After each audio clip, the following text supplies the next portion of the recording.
রাজধানী আগরতলা সংলগ্ন শ্রীনগর থানা এলাকায় গত 13ই এপ্রিল দুই নাবালিকা গণধর্ষণের শিকার হয়েছিল।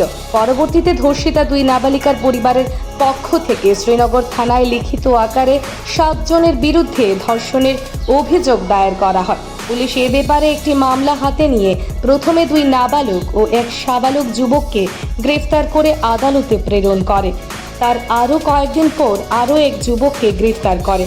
অবশেষে আরও 3 জনকে শনিবার রাতে শ্রীনগর থানার পুলিশ গ্রেফতার করে।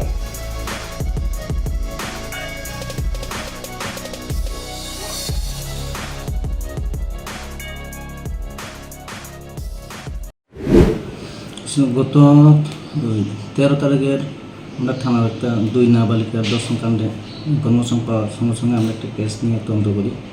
আমরা তদন্তে নেমে প্রথমে 3 জনকে আমরা আটক করি, পরবর্তী সময় আরও একজনকে আমরা অ্যারেস্ট করি।